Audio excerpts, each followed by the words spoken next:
예수 그리스도의 나심, 또 하나님 되신 그분이 인간의 모습이 되어서 강림하셨던 이 사건을 반응하는 사람들의 모습을 우리는 지금 살펴보고 있습니다. 헤롯의 모습이 기억나실 거고, 마리아의 모습이 기억나실 거고, 또 목자들의 모습이 기억날 겁니다.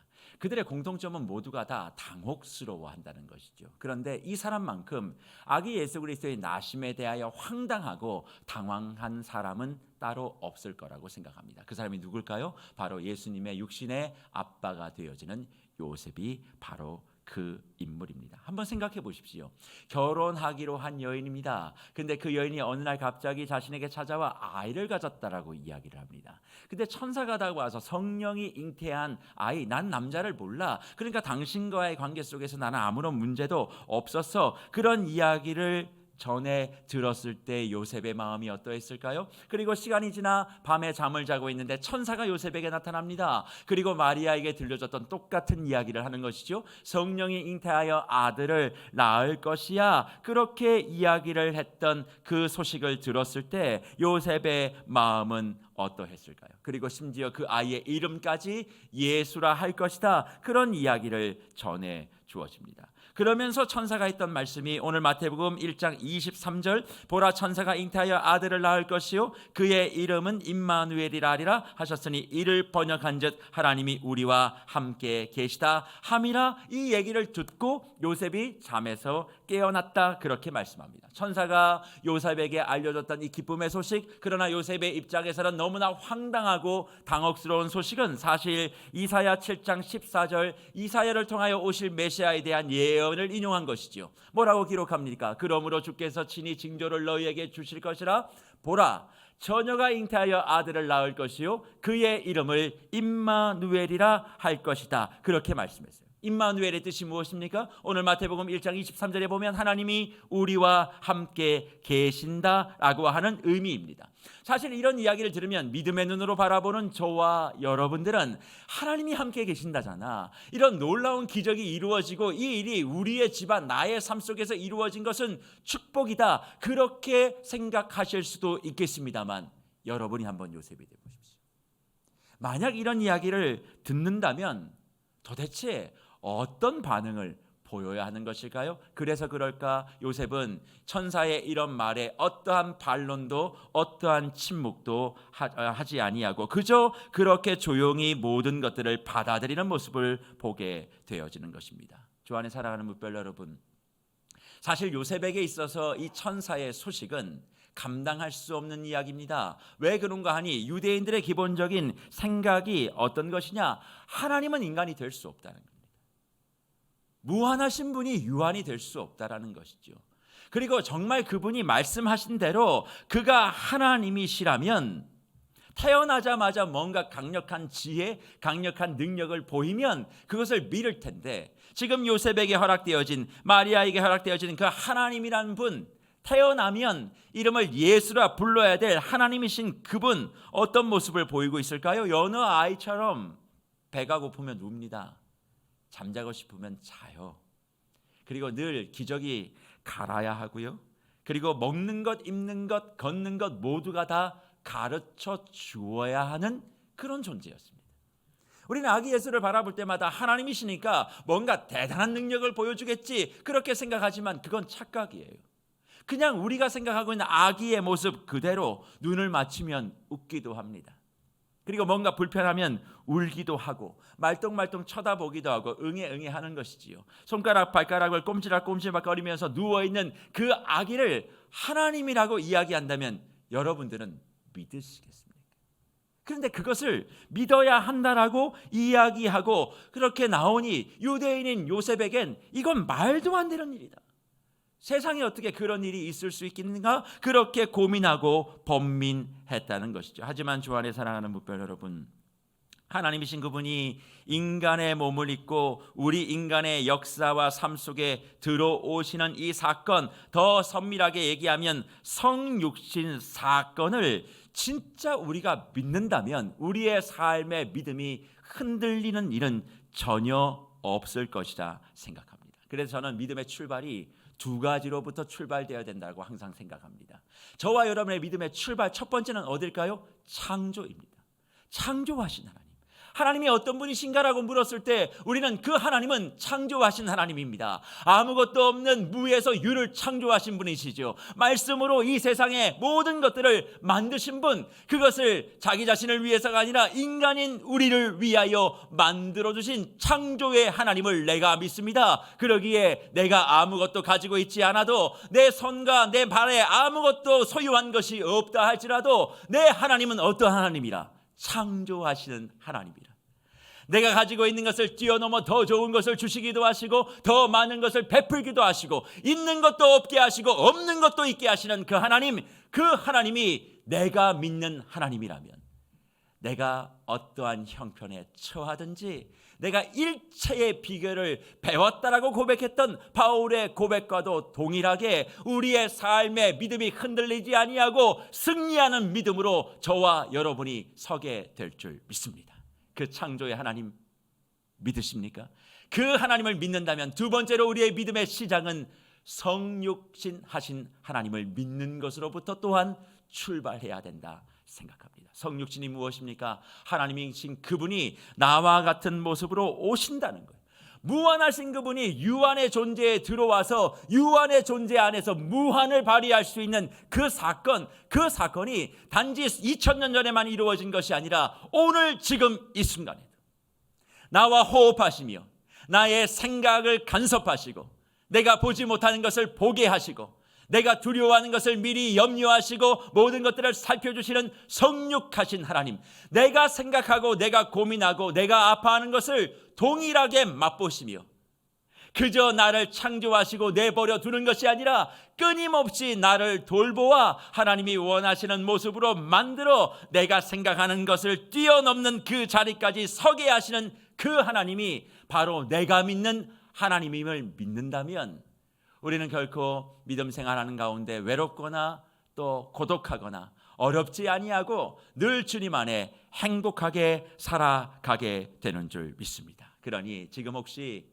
믿음이 흔들리시는 분들 계십니까? 올 한 해 동안에 늘 예배 자리에 지키지 못하고 성탄절이니까 성탄 예배니까 혹시 이 자리에 나오신 분 계십니까? 그렇다면 스스로 한번 물어보십시오.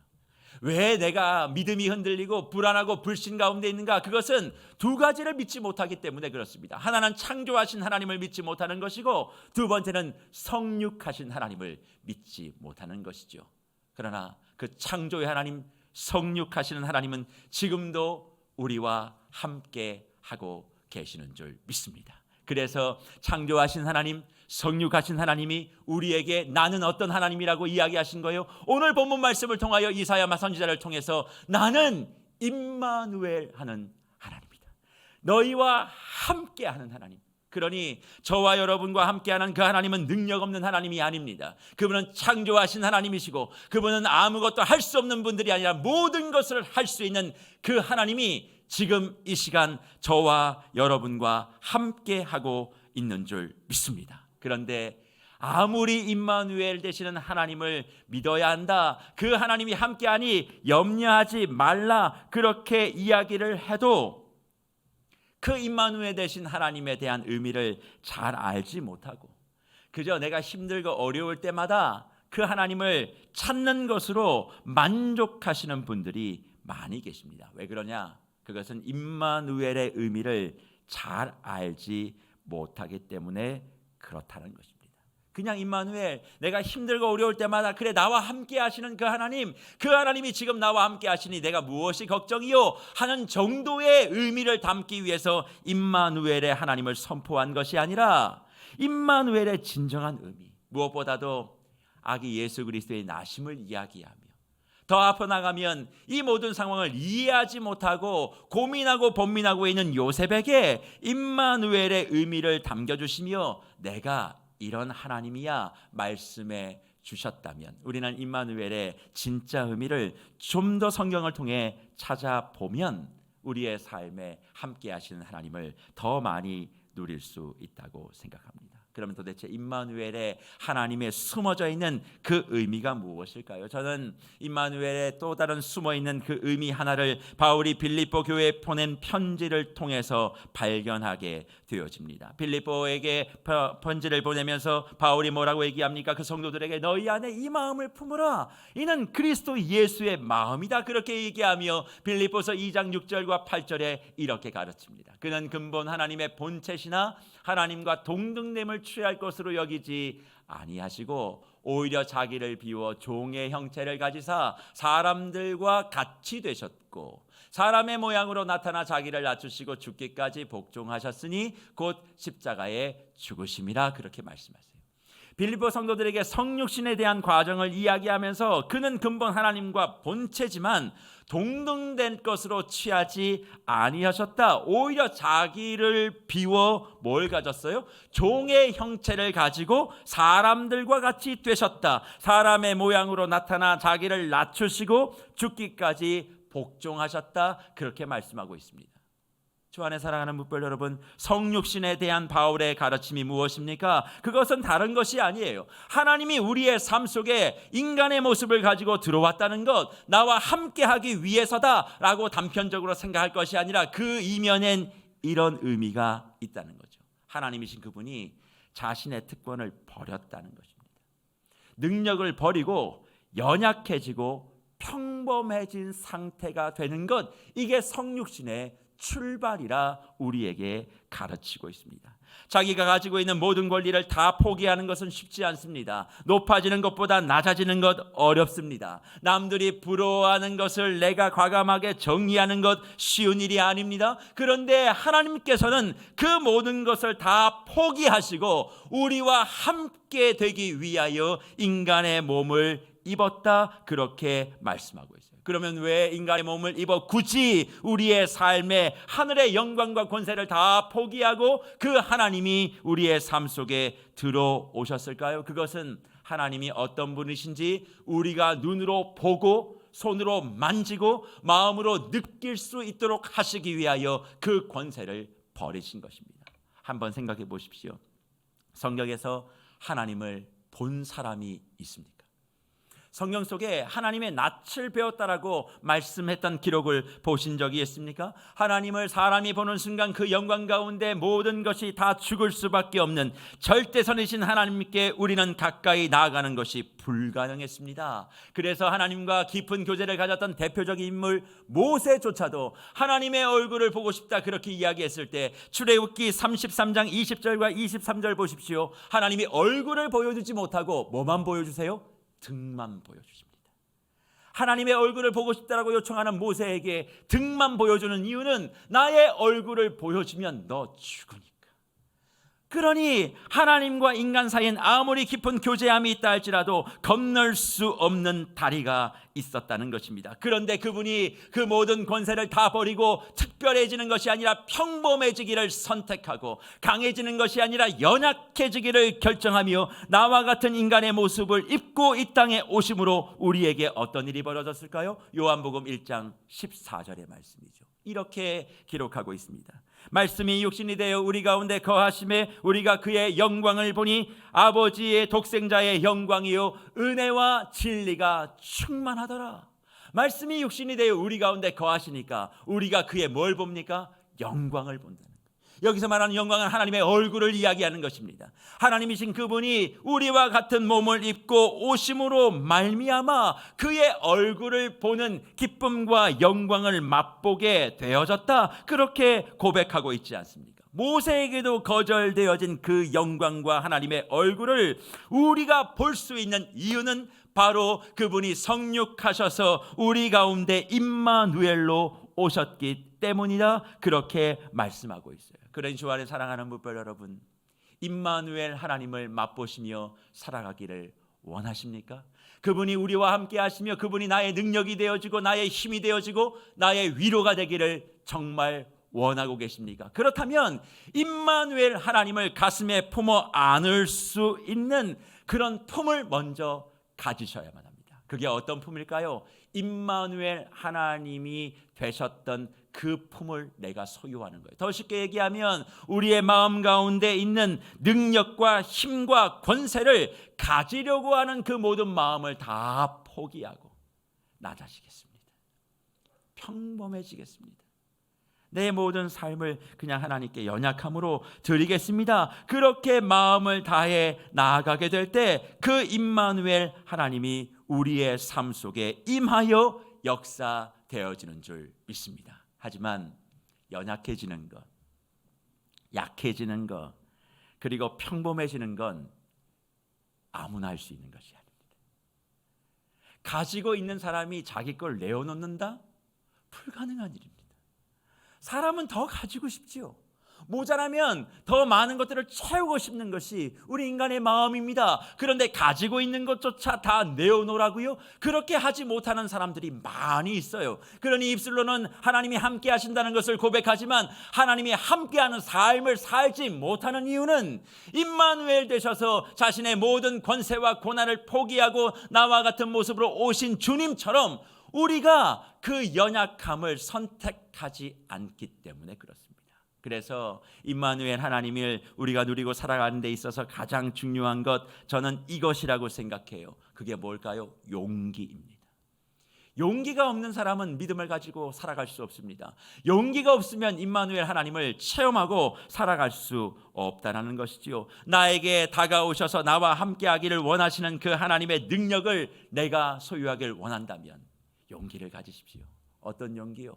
내가 약해지는 용기, 내가 모든 것을 포기하는 용기, 내가 모든 것을 정돈하고 주님께서 허락해 주시는 것만 바라보는 그 용기로 대하고 나아갈 때 하나님께서는 베푸실 만한 은혜와 자비를 저와 여러분에게 허락해 주실 줄 믿습니다. 그래서 성육신에 대한 이야기를 요셉에게 들려주며 임마누엘 하나님을 말씀하셨던 그 하나님께서 우리가 가져야 될 세 가지의 용기를 더욱 구체적으로 명시해 주시는데, 오늘 저는 이 말씀을 통하여 세 가지의 용기를 한번 살펴보고 왕의 대관식에 참여한 모든 주의 권속들이 이 세 가지의 용기를 예물로 하나님께 드려지는 은혜가 오늘 말씀을 통해서 저와 여러분의 삶에 누려지기를 간절히 축복합니다. 임마누엘 하나님을 내 삶 속에 모시고 그 하나님의 능력을 발휘하며 살아가는 용기의 첫 번째, 그것은 이해하지 못하는 시선을 향한 당당한 용기가 되겠습니다. 이해하지 못하는 시선에 대한 당당한 용기가 무엇입니까? 다시 요셉의 이야기로 돌아가 보시죠. 천사를 통해 마리아를 통해 성령으로 잉태된 아이가 자기의 아들이 된다는 이 사실을 묵묵히 받아들인 요셉. 자기는 어떻게든 소화를 했다고 한번 가정을 해보자고요. 그러나 주위의 사람들과 가족들과 친구들은 어떤 말을 했을까요? 그 일이 일어날 때마다 요셉과 마리아가 얼마나 많은 설명들을 했겠습니까? 두 가지 정도의 이야기가 계속 나오지 않았겠어요? 첫 번째는 너 결혼도 하기 전에 네가 임신시킨 거 아니냐? 너 아무리 아니라고 얘기해도 너는 하나님의 율법을 어긴 자다, 그렇게 얘기했을 수 있고, 또 하나는 뭡니까? 네가 만약에 그게 아니라면 마리아가 다른 남자의 아이를 가진 거다. 그런 이야기들을 할 때마다 얼마나 마음이 불편했습니까? 이건 하나님이 하신 거야. 천사가 와서 나에게도 마리아에게도 이야기를 했어. 성령이 잉태하신 거야. 그렇게 이야기를 해주어도 그 말을 들어주지 않는 사람들의 시선, 요셉과 마리아는 쉽지 아니하는 시간들을 지나갔을 것이다, 그렇게 생각합니다. 그런데 사실 저는 이 모습이 우리의 실상과 동일하지 않나 그렇게 생각을 해요. 무슨 말입니까? 하나님의 말씀대로 세상을 살아갈 때 늘 우리는 이해받지 못하는 사람들의 시선과 말을 늘 귀로 마음으로 받습니다. 그렇게 열심히 예배를 섬기고 그렇게 헌신하고 있으면서 불구하고 네가 얻는 것은 도대체 무엇인가? 그렇게 함으로 말미암아 나보다 더 잘 사는 것이 무엇인가? 도대체 이해되지 않는다는 그런 반응들, 그리고 모든 사람들이 다 그것이 옳다고 얘기하는데 너는 왜 하나님의 말씀을 이야기하면서 그것이 틀렸다라고 이야기하느냐? 또 많은 사람들은 다 틀렸다라고 얘기하고 할 수 없다라고 얘기하는데 너는 왜 하나님의 말씀과 뜻을 이야기하며 그것을 해야 된다고 이야기하는가? 나는 도대체 예수를 믿고 있는 너희들을 이해할 수 없어. 그런 이야기를 우리는 종종 듣습니다. 그럴 때 우리의 마음속에 어떤 생각이 늘 자리하게 되나요? 이러다가 나 외톨이 되면 어떡하나? 친구들 다 떠나면 어떡하나? 나 홀로 남으면 어떡하나? 과연 이런 선택의 끝이 옳지 않으면 어떡하지? 다른 사람들의 말이 맞았으면 어떡하지? 하나님의 말씀을 믿고 기도 가운데 내가 결정한 그 일들이지만 그 마지막의 끝을 나도 장담할 수 없기에 때론 그 세상 사람들의 말처럼 행동하고 싶은 우리의 연약함을 솔직히 고백할 수밖에 없지 않겠습니까? 그런데 오늘 성육신하신 임마누엘 되신 그 하나님 뭐라고 말씀하세요? 세상에 이해받지 못하는 시선으로부터 네가 당당할 것을 우리에게 요청하고 계십니다. 내가 너를 지킬 것이고 내가 너를 보호할 것이고 내가 너의 앞길들을 모두 보장할 것인데 세상 사람들의 말이 너의 인생을 책임지지 있는 것은 아니지 않느냐? 내가 너를 세웠고 내가 너를 만들었고 내가 너를 인도해 갈 것을 네가 믿는다면 위축되어 있고 좁아져 있는 어깨를 활짝 펴라. 지난 1년 동안 계획한 대로 일들이 잘 안 되셨습니까? 혹시 뜻한 바대로 안 되며 도대체 우리 인생과 가정 가운데 언제쯤 해뜰 날이 올 것이냐고 마음 움켜쥐며 아파하시는 분들 계십니까? 주님 말씀대로 그렇게 내가 헌신하고 애를 쓰고 예배하고 여기까지 왔는데 왜 나는 이 모습 이 모양밖에 되지 않느냐고 가슴을 치며 안타까워하시는 분들이 혹시 계신다면 오늘 그런 세상 앞에 당당한 용기를 소유하시는 은혜가 있기를 간절히 축복합니다. 어깨를 활짝 펴십시오. 일이 안 된 것이 아니라 하나님께서 일이 잘 되게 하기 위하여 저와 여러분들을 오늘 이 자리, 이 시간을 지나가게 하시는 줄 믿습니다. 그러니 오늘 주님 앞에 어떤 예물을 올려드리겠어요? 주님, 나의 연약함이 있지만 난 당당한 예물을 주님께 드리겠습니다. 하나님이 나와 함께 하신다는데, 하나님이 나와 동행하신다는데, 주님이 나와 더 가까이 되시고자 그 모든 하늘의 권세를 버리시고 내 삶 속에 들어와 주인 되어 주신다는데, 내가 왜 부모 없는 자식처럼 어깨 움츠리고 고개 하나 들지 못하고 무슨 말 하나 들으면 그게 그렇게 상처가 되고 그게 그렇게 귀에 맹맹맹맹 돌아서 잠 한 번도 자지 못하고 그렇게 분통하며 내가 살아가는 것입니까? 임마누엘 되신 하나님이 나와 함께 하지 않으십니까? 근데 그 임마누엘 되신 하나님이 나에게 역사되지 않았던 그 이유 오늘 알았습니다. 내가 당당하지 못했습니다. 내가 가지고 있는 것이 별로 없고 내가 누리고 있는 것이 별로 없고 내놓을 것이 아무것도 없어도 나는 내놓을 것이 너무 많습니다. 그게 뭐예요? 천하가 없어도 천하를 지으신 하나님이 내게 있다면 그 하나님이 나를 지키실 것이다. 내가 돈이 없어도 이 세상의 돈의 주인은 하나님이신데 그분이 나의 아빠다. 내가 아무런 사람을 잘 알고 유능한 사람을 몰라도 그 유능한 사람을 창조하시고 이끌어 가시는 하나님이 나의 아버지가 되시는 그분이다라고 하는 믿음만 우리 가운데 있다면 누구를 만나든 우리가 왜 위축되고 누구를 만나든 우리가 움츠러들고 그럴 이유가 뭐가 있겠습니까? 오늘 임마누엘 되신 그 하나님이 성육신 하셔서 우리의 품에 들어와 자리하고 있다면 그분께 당당한 용기의 예물을 올려 드리십시오. 주님이 우리와 함께 하신다는 그 약속 그대로 저와 여러분의 삶을 지키시고 보호해 주실 줄 믿습니다. 그리고 임마누엘 되신 그 하나님이 우리에게 능력을 나타내 주시는 두 번째 용기는 내 결정을 포기하는 용기입니다. 내 결정을 과감하게 포기하는 용기. 무슨 말입니까? 천사가 요셉에게 와서 처녀가 잉태하여 아들을 낳을 것이다 그렇게 이야기하며 마지막 부분에 이런 이야기를 해요. 그 아이의 이름을 뭐라고 지으라고요? 예수라 하라 그렇게 얘기하죠. 아이의 이름까지 지어주고 천사는 떠납니다. 사실 아이의 이름을 짓는 권한은 누구에게 있습니까? 예나 지금이나 부모에게 있어요. 부모가 그 아이의 이름을 장명하고 짓는다는 것은 책임을 지겠다라는 뜻이 담겨져 있기 때문에 그렇습니다. 그런데 지금 천사는 요셉이 아이의 이름을 지을 수 있는 그 권리를 빼앗고 이름까지 다 지어줍니다. 무슨 의미가 거기에 담겨져 있어요? 이 아이의 주관자는 네가 아니라는 거예요. 이 아이의 삶의 주인은 하나님이시지 네가 아니다. 그렇게 분명히 말씀해 주신다는 것입니다. 임마누엘로 우리의 삶에 들어와 함께 하시는 하나님, 우리에게도 이렇게 말씀하고 있는다고 생각해요.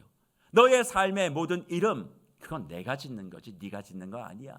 네가 선택할 수 있는 것 아니야. 네가 선택하고 결정하는 그 모든 것을 포기하는 용기를 네가 가지고 있을 때 내가 너와 함께 할 수 있다. 그렇게 말씀하신다는 것이죠. 주 안에 사랑하는 목별 여러분, 우리는 종종 이런 마음을 가지고 임마누엘 되신 하나님을 조종해 보려고 합니다.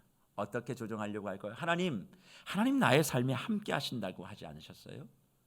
그럼 이 문제 해결하셔야죠. 하나님 함께 하신다고 약속하셨잖아요. 그럼 이 문제 이렇게 풀어주셔야 되는 거 아니에요? 내 삶의 원하는 방향이 이거예요. 이거 당장 해주세요. 그렇게 말씀하시는 분들 분명히 계실 겁니다. 또 이런 분들도 계시죠. 하나님, 내 삶에 함께 하시는 건 너무 좋은데 너무 깊이 들어오지는 마세요. 세상이 다 온통 사회적 거리두기를 하는데 주님과 나 사이도 거리를 좀 뒀으면 좋겠어요. 주님 말씀하는 건 내가 안 하진 않아요. 할 거예요. 순종의 범위도 내가 정해요. 자꾸 내 삶을 침범해 들어와서 귀찮게 하지 마세요. 저는 올해 어떻게 할지 내년에 어떻게 할지 이미 다 정해뒀어요. 그러니까 내 스케줄 흔들려고 하지 말고 그냥 적당하게 지내되 내가 원하는 것들은 해주셔야 돼요. 왜? 하나님이 함께 하신다고 하셨으니까. 그러니까 그렇게 해주세요. 그러면서 마지막에 도장을 딱 찍어요. 어떤 도장이요? 임마누엘 도장이에요. 임마누엘, 아멘. 그러면서 이야기를 한다는 것이죠. 주 안에 사랑하는 목별 여러분, 하지만 그런 사람에게 하나님은 함께하지 않으십니다. 왜일까요? 우리는 내가 중심이 되고 내가 원하고 바라는 것들을 이루어가는 사람들을 대단한 사람이라고 생각하고 그런 사람들을 선망하고 추앙합니다. 하지만 주님은 말씀하셨어요. 창조주인 내가, 성육신한 내가 너의 삶에 더 깊이 들어가 너와 하나 되기 위하여 그렇게 너의 삶에 내가 들어왔다면 너의 삶의 주인은 나야. 너의 삶의 주인은 나야. 세상을 보지 말고 나를 봐. 내가 너의 삶을 인도해 갈 것이야. 그러니 너 지금까지 너의 삶을 네가 결정하려고 했던 모든 것들을 좀 내어놓아 봐. 자녀를 내가 핸들링 하려고 했던 거 이제 포기해. 사업을 내 맘대로 운영해 보려고 했던 거 포기해. 앞으로의 나의 노후 대책 이렇게 하면 되겠지 저렇게 하면 되겠지 그렇게 하려고 하는 것도 좀 정돈해봐. 결국 내가 핸들을 쥐고 가야 하는 거야. 근데 두렵지. 그거 내려놓으면 안 될 것 같지. 얼마 없는 것 같고도 요거밖에 못 만들었는데 그것조차 없으면 안 될 것 같지. 그래서 포기 못하는 거잖아. 그러나 용기를 내. 내가 너의 삶 속에 들어와 있잖아. 내가 너와 같은 인간이 되어 이 땅에 와 하나님의 영광을 보게 했잖아. 그러면 아무것도 없어도 내가 너를 지킬 거야. 그렇게 말씀하고 계신다는 것입니다. 그래서 혹시 자동차를 타고 이동할 때 초보 운전 면허를 가지고 있는 분 차에 탑승해 보신 적 있으십니까? 안 타보셨습니까? 자기 운전면허 땄다고 차 타라 그러시면 기쁨으로 그 차에 탑승하셔서 야 우리 시승식 한다고 기뻐하십니까? 아니면 안 탄다고 연습하고 오라고 그렇게 말씀하세요. 초보 운전 면허증을 가지고 있는 사람에겐 내 목숨을 내어놓지는 않습니다. 우리 인생의 초보 운전 면허증 누가 가지고 있습니까? 저와 여러분들이 가지고 있는 거예요. 하나님이 초보 운전 면허 가지고 계신 분입니까? 아닙니다. 그분은 우리의 삶이 어느 길로 가야 할지, 어떤 길로 가야 될지, 지금은 왜 비탈길로 가야 되고 굽이굽이 길을 걸어가야 되고 또 지금은 고속도로를 달려야 될지를 나보다 더 잘 아시는 분이 하나님이세요. 근데 그분께 우리가 운전대를 맡기지 못합니다. 왜요? 하나님은 내 인생의 초보 같아 보이는 거예요. 능력이 없어 보이는 거예요. 그러니까 내가 운전하면서 하나님께 다 간섭합니다. 운전대는 내어놓지 않고 왜 이 길로 가냐고 항변합니다. 내가 운전하고 있는데 왜 속도를 내지 않냐고 그렇게 따집니다. 하나님은 뒤에서 내가 해줄게 라고 말씀하셔도 아니요, 당신이 들어올 이유가 없습니다. 내가 하겠습니다. 그렇게 이야기하니 결국 주님이 원하는 대로 우리의 인생의 항로는 잡히지 못하고 늘 불편과 어려움의 반복을 맛보고 있는 이유가 바로 거기 있지 않습니까? 그러니 사랑하는 주의 뭇별 여러분, 저와 여러분의 인생의 핸들을 이제 하나님께 맡겨드리시죠. 내 삶의 운전대를 하나님께 한번 내어놓으십시오. 용기가 필요합니다. 지금까지 내가 해왔던 운전, 내가 해왔던 모든 것이 한 번에 다 무너지는 것이 아닌가, 그런 염려와 걱정 붙들어 매세요. 용기 가지고 핸들을 맡겨드리면 우리 인생의 누구보다 모든 것을 다 알고 계시는 프로페셔널 우리 하나님께서 저와 여러분의 길들을 책임지시고 가장 좋은 곳에 멋지게 우뚝 세워주는 은혜를 누리게 될 것입니다.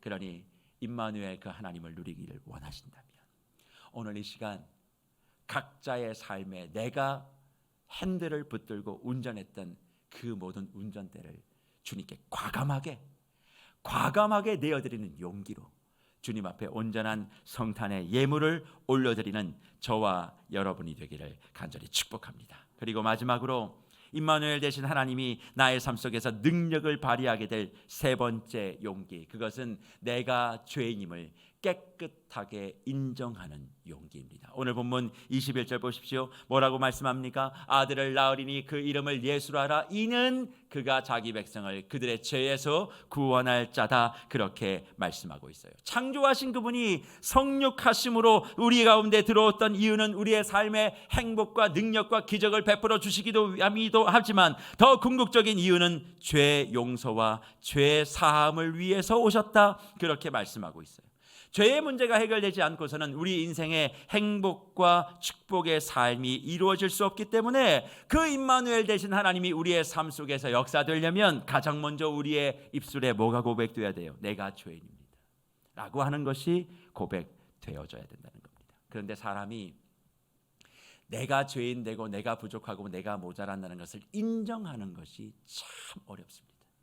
용기가 없으면 내가 잘못됐다는 걸 잘 얘기하지 않아요.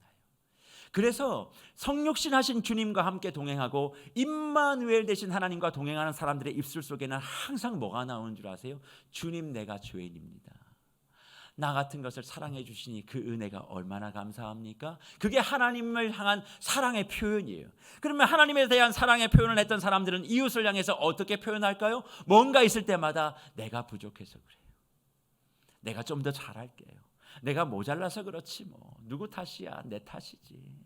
내가 좀 더 잘해볼게. 다른 사람을 탓하지 않고 내가 부족해서, 내가 모자라서 겸손하게 사람들에게 그런 고백들을 한다는 것입니다. 주 안에 사랑하는 뭇별 여러분, 정말 임마누엘 되신 그분이 우리의 삶 속에 들어와 행복하고 기쁜 성탄의 놀라우신 시간들을 보내기를 원하십니까? 그렇다면 막연한 기쁨이 아닌 용기 있는 믿음을 통한 기쁨으로 저와 여러분의 삶이 정돈되기를 간절히 축복합니다.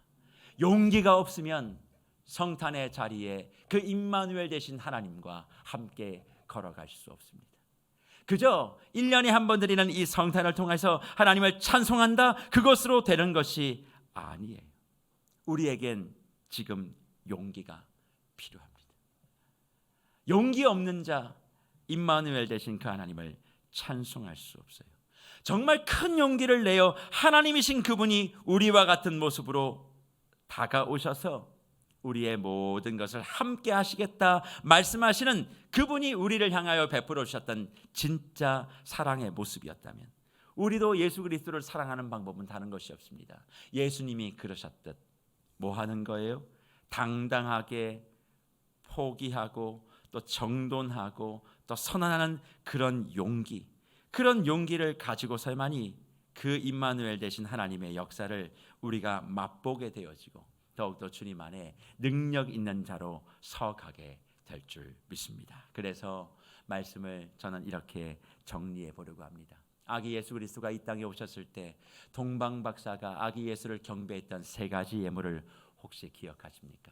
황금과 모략과 유황을 가지고 아기 예수 그리스도를 경배했던 기록이 성경 속에 나와 있습니다. 오늘 왕으로 오신 예수 그리스도 앞에 우리는 어떤 황금, 어떤 모략, 어떤 유황의 예물을 내어놓고 그분이 우리의 삶의 주인 되심을 고백하시겠습니까? 저는 우리 모든 사랑하는 권속들의 그 보배함에서 이 세상에 이해되지 못하는 시선에 당당히 맞서는 용기, 이것이 황금의 예물로 주님 앞에 드려졌으면 좋겠습니다. 그리고 내 결정을 과감하게 포기하는 그런 용기를 모략의 예물로, 그리고 마지막으로 내가 죄인됨을 인정하는 용기를 유황의 예물로 주님 앞에 내어놓고, 주님 당신이 내 삶의 왕입니다. 오늘 왕의 되간식 세 가지의 예물, 내게는 황금이 없고 모략이 없고 유황이 없어도 당당한 용기를 예물로 드립니다. 그리고 포기하는 용기를 예물로 드립니다. 그리고 인정하는 용기를 내가 예물로 드리오니 받아 주시옵소서. 특별히 오늘 말씀을 나누고 성찬의 예식을 진행합니다. 이 성찬은 왕의 식탁에서 주님이 배설해 주시는 음식을 함께 나누는 시간으로 우리가 받으셔야 한다 생각해요. 우리는 예물을 주님 앞에 드리고, 주님은 왕의 식탁에 떡과 잔을 우리에게 베풀며 너와 나는 하나이다, 내가 이제 임마누엘 된 그 의미를 너의 삶에 펼쳐줄 것이다, 그렇게 말씀하시는 성찬을 우리에게 허락하신 줄 믿고, 이제 제가 기도 이후에 우리 장로님들이 앞에 나오셔서 배병배잔할 때, 하나님은 왕의 식탁에서 우리에게 그의 살과 피를, 우리는 우리의 삶의 보배합을 열어 동방박사가 이야기했던 황금 모략 유황이 아닌 오늘 지금 이 순간 세 가지의 용기를 예물로 온전히 올려드리며 하나님께 내 삶의 왕권을 이양하고 성탄의 날 주님의 왕되심을 기뻐 찬양할 수 있는 저와 여러분이 되기를 간절히 축복합니다.